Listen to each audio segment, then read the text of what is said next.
आज हम लोग जलप्रपात टॉपिक को कंप्लीट करेंगे with in 4 to 5 minutes. Okay, तो स्टार्ट करते हैं। भारत के प्रमुख जलप्रपात। जलप्रपात कहते हैं किसको है?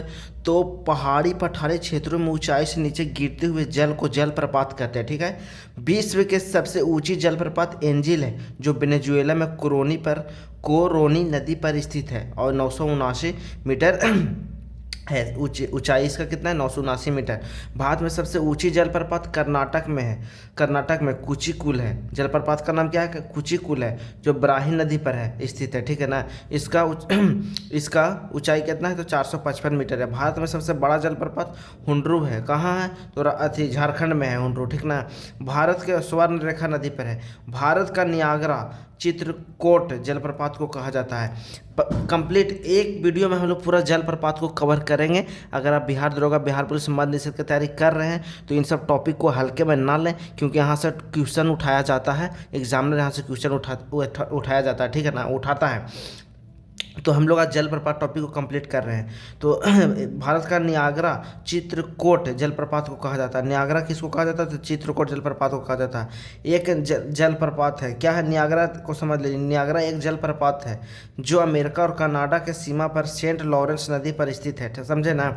तो नियाग्रा समझ गए किसको कहते हैं कि एक जलप्रपात है नियाग्रा। तो चित्रकोट को नियाग्रा कहा जाता है भारत में। समझे ना। भारत का नियाग्रा किसे? चित्रकोट के कहेंगे। चित्रकोट के कहेंगे। जोग या गरसोप्पा जल बहुत इंपॉर्टेंट है गाइस। इधर आप लोग एकदम हल्के मत लीजिए, ये सब बहुत इंपॉर्टेंट है। एग्जाम्स में बहुत सदाबहार क्वेश्चन ये सब आता रहता है।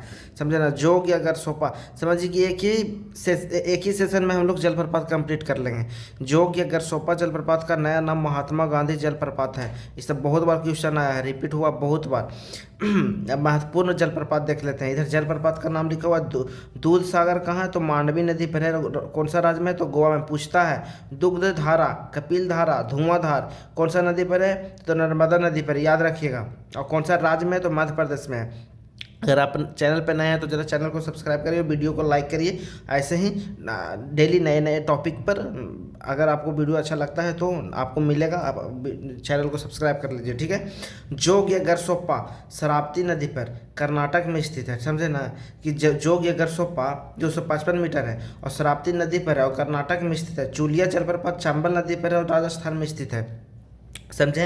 और गोकाक जलप्रपात घाट प्रभा नदी पर है और कर्नाटक में स्थित है। काकोला जलप्रपात सराही नदी पर है, नवादा बिहार में स्थित है। और चित्रकोट जलप्रपात इंद्रावती नदी छत्तीसगढ़ में स्थित है। समझे। दसम जलप्रपात कांची नदी झारखंड में स्थित है। और डुडुमा जलप्रपात सब पूछा हुआ है, बहुत सारा रिपीट हुआ है क्वेश्चन, हल्के मत लीजिए। जलप्रपात टॉपिक बहुत इंपॉर्टेंट है। जलप्रपात हो गया, झील हो गया, इस सबको हल्के मत लीजिए। यहाँ से क्वेश्चन उठाया जाता है। अब मिलान करने के लिए दे देगा। समझे। तो सब याद रखिए। चित्रकोट जलप्रपात इंद्रावती नदी छत्तीसगढ़ में है। डुडुमा देखनी है। साडनी जलप्रपात शंख नदी झारखंड में स्थित है। गौतम धारा जलप्रपात रारू नदी झारखंड में स्थित है। देखिए आज वीडियो लाने में थोड़ा लेट हो गया। अभी रात में कितना बज रहा है? तो 11 बज रहा है। समझे। 11 बज रहा है। वीडियो तो ऐसे 9 बजे आता है, लेकिन 8:45 में आता है, लेकिन आज 11 बज गया। लेकिन फिर भी हम सोचे कि नहीं, आज एक दिन ऐसे बेस्ट नहीं था, कोई ना कोई टॉपिक दिया जाए। और टॉपिक एकदम ये सब मतलब कि हॉट टॉपिक है, यहाँ से क्वेश्चन आता ही आता है। ठीक है। तो साडनी जलप्रपात शंख नदी पर है झारखंड में। गौतम धारा जलप्रपात रारू नदी झारखंड में। चचाई जलप्रपात बिहार नदी पर है मध्य प्रदेश में। बिहार के प्रमुख जलप्रपात देखिए, बहुत इंपॉर्टेंट है।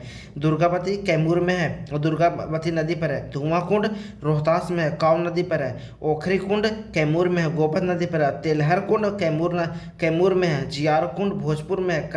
करकटगढ़ कैमूर में है और बिहार और उत्तर प्रदेश के सीमा पर स्थित है करकटगढ़। समझे।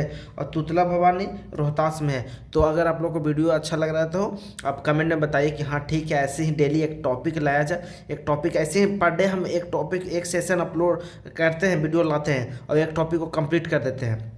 समझे ना। लिख के बताने में बहुत टाइम लग जाता है और वैसे हम लोग रिवीजन कर लेते हैं, फास्ट रिवीजन हो जाता है। ठीक है। तो आज वीडियो को यही समाप्त करते हैं।